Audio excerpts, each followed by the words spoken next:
شروع کرتا ہوں اللہ کے نام سے جو بڑے رحیم اور رحم کرنے والا ہے۔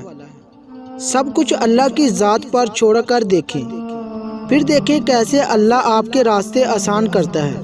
اپنی چاہت بس یہی رکھیں جو اللہ چاہے، حالات جیسے بھی ہوں، منزل جتنی بھی مشکل ہو، لیکن میرا اللہ راستے نکال ہی دیتا ہے۔ کسی کی راہ میں ناحق مشکلیں پیدا کرنے سے پہلے سوچ لیں کہ آپ اس کی تو صرف دنیا خراب کر رہے ہیں، لیکن اپنی آخرت تباہ کر رہے ہیں۔ کسی کو ذلیل کرنے سے پہلے خود ذلیل ہونے کے لیے تیار رہیں، کیونکہ اللہ کا ترازو صرف انصاف تولتا ہے۔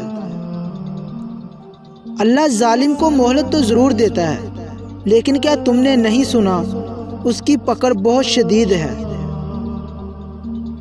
جب آپ اپنی بات بتانے اور جذبات کی وضاحت دینے میں ناکام ہو جائیں تو اس وقت سب اللہ پر چھوڑ کر پیچھے ہٹ جانا ہی بہتر ہے۔ اللہ تعالیٰ قرآن پاک میں فرماتا ہے، اس بڑے عذاب سے پہلے ہم اس دنیا میں عذاب کا مزہ چکھاتے رہیں گے، شاید یہ باز آ جائیں۔ توبہ کی مہلت ملنا بھی اللہ کا ایک بڑا احسان ہے۔ مکافات عمل دستک نہیں دیتی اور نہ ہی اسے کسی دروازے کا کھلنے کا انتظار رہتا ہے۔ یہ تو جہاں جاتی ہے اپنے لیے دروازہ کھول لیتی ہیں۔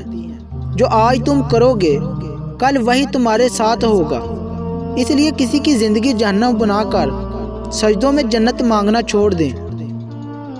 غلطی ماننے اور گناہ کو چھوڑنے میں دیر مت کرو، کیونکہ سفر جتنا طویل ہوتا جائے گا واپسی اتنی ہی دشوار ہوگی۔